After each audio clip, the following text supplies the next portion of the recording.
क्या कभी सोचा है कि कोई इंसान हाड़ मांस के इसी शरीर के साथ जीते जी इस धरती को छोड़कर सीधा भगवान के धाम वैकुंठ जा सकता है?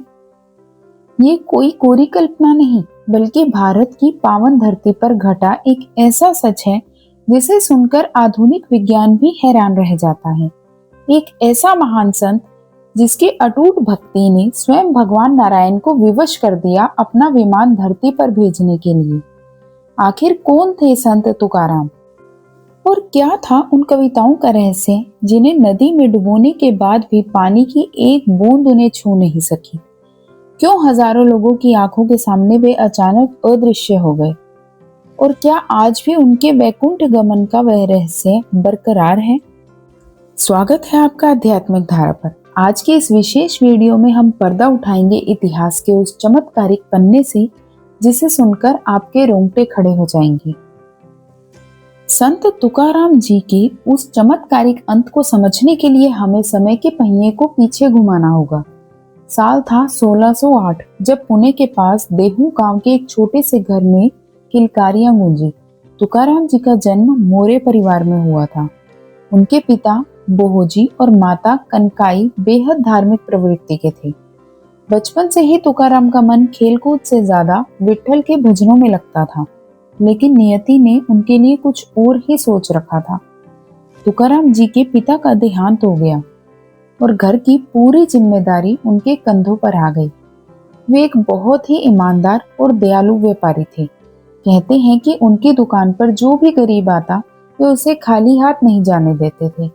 उनकी पहली पत्नी रखुमा बाई और उनके बेटे के साथ उनका जीवन खुशहाल बीत रहा था, लेकिन तभी शुरू हुआ दुखों का वह सिलसिला जिसने एक साधारण व्यापारी को महान संत बना दिया।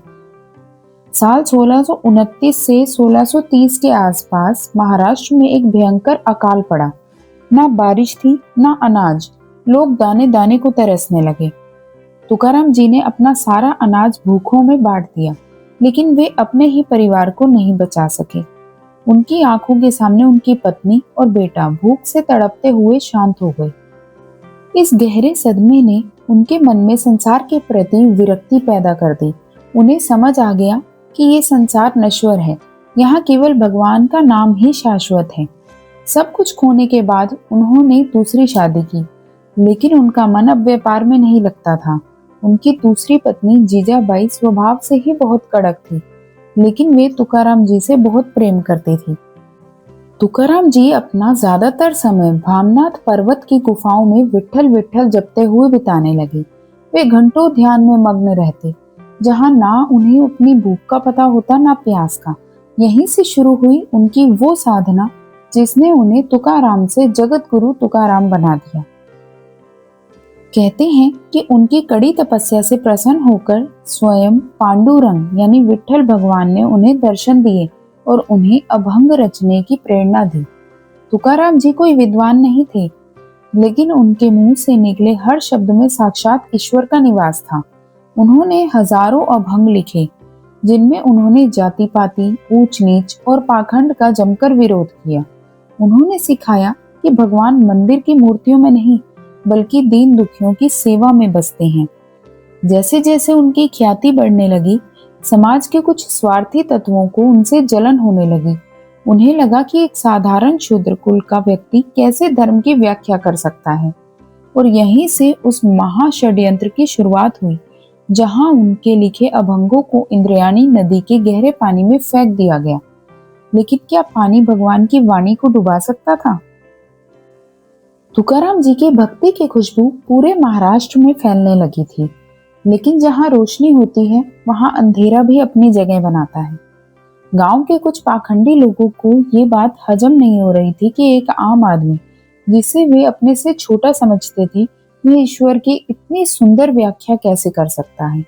उन्होंने तुकाराम जी पर धर्म का अपमान करने का झूठा आरोप लगाया और मांग की कि उनके द्वारा लिखे गए सभी अभंग नष्ट कर दिए जाएं।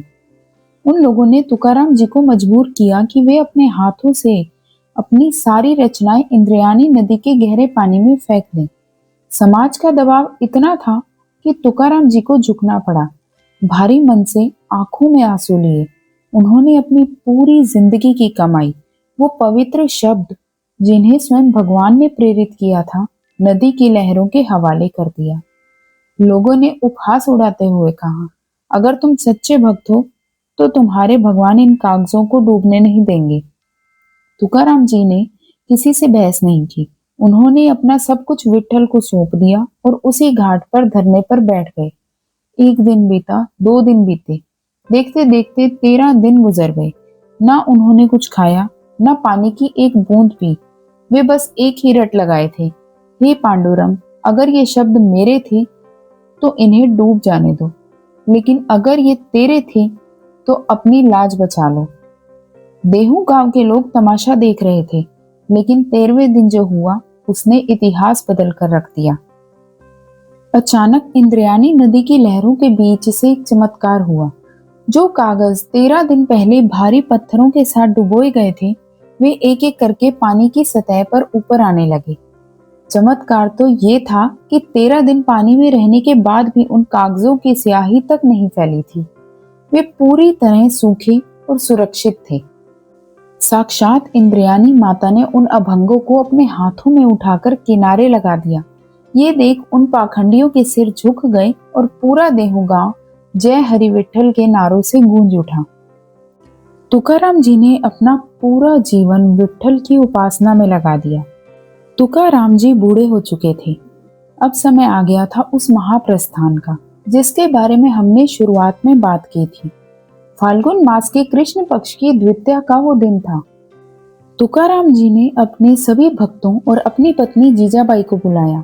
उन्होंने सबको अंतिम विदाई देते हुए कहा, अब मैं अपने गांव जा रहा हूँ, खुश रहना। लोगों को लगा कि वे कहीं पास के गांव जा रहे हैं, लेकिन तुकाराम जी का अर्थ कुछ और था। इंद्रायणी नदी के किनारे हजारों की भीड़ जमा हो गई। तभी आकाश से एक दिव्य गूंज सुनाई दी। हजारों लोग गवाह बने उस पल के, जब आसमान से स्वयं भगवान नारायण का वाहन गरुड़ और पुष्पक विमान नीचे उतरा।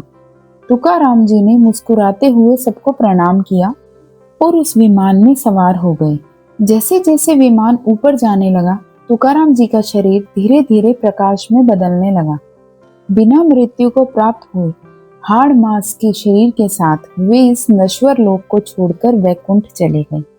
इतिहास में ऐसी घटना ना पहले कभी सुनी गई, ना बाद में देखी गई। संत तुकाराम जी आज भी अपने अभंगों के रूप में जीवित हैं। उनकी कहानी हमें सिखाती है कि यदि भक्ति में सच्चाई हो तो स्वयं ईश्वर को भी धरती पर उतरना पड़ता है। धन्य है वो धरती जहाँ तुकाराम जैसे संत ने जन्म लिया। संत तुकाराम जी का जीवन हमें सिखाता है कि भक्ति कोई बाहरी दिखावा नहीं, बल्कि आत्मा की पुकार है। उन्होंने दिखाया कि एक साधारण गृहस्थ जीवन जीते हुए भी केवल नाम स्मरण के बल पर ईश्वर को पाया जा सकता है। आज सदियां बीत गई हैं, लेकिन देहू की हवाओं में आज भी उनके अभंगों की गूंज सुनाई देती है। उम्मीद है कि संत तुकाराम जी की ये गाथा आपके हृदय को छू गई होगी। अगर आपको इस वीडियो से थोड़ी सी भी प्रेरणा मिली हो तो इसे लाइक करना ना भूलें। आध्यात्मिक धारा का हिस्सा बनने के लिए नीचे दिए गए सब्सक्राइब बटन को दबाएं और घंटी के निशान को जरूर क्लिक करें, ताकि ऐसी ही दिव्य कहानियां आप तक पहुंचती रहें। कमेंट बॉक्स में जय हरि विठ्ठल लिखकर अपनी हाजिरी जरूर लगाएं। मिलते हैं एक और नए आध्यात्मिक सफर के साथ। तब तक के लिए जय श्री कृष्णा। नमस्कार।